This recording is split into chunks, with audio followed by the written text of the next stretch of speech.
السلام علیکم۔ ملکی اور ملکی تازہ ترین خبروں کے لیے دیکھتے رہیں کے نیوز چینل انٹرنیشنل۔ یوٹیوب پر ہمارا چینل سبسکرائب کیجیے اور رہیں دنیا بھر کی خبروں سے باخبر۔ رخ کریں گے شرف پور شریف کا، جہاں سے رپورٹ کر رہے ہیں ہمارے بیورو چیف طاہر خان۔ شرف پور شریف میں اتحاد اہل سنت کانفرنس کا انعقاد کیا گیا، جس میں ملک کے نامور علماء کرام اور مشائخ عظام نے شرکت کی۔ مقامی شادی ہال میں منعقد کی گئی کانفرنس زیر سرپرستی ممبر پنجاب اسمبلی صاحبزادہ میاں جلیل احمد سجادہ نشین آستان عالیہ شرف پور ہوئی، جس میں علامہ حامد سعید کاظمی،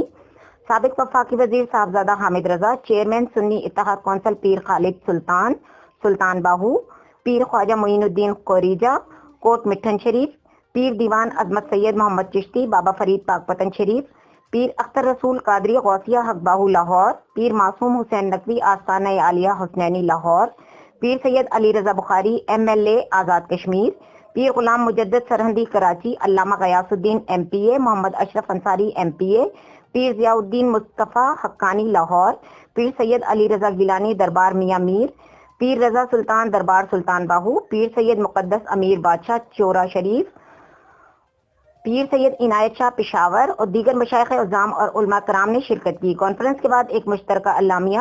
جاری کیا گیا، جس میں کہا گیا کہ آئندہ جنرل الیکشن کے لیے اہل سنت کی تمام جماعتوں کا اتحاد وقت کی اہم ضرورت ہے، اس لیے علماء اور مشائخ ابھی سے متحد ہو کر تیاری کریں۔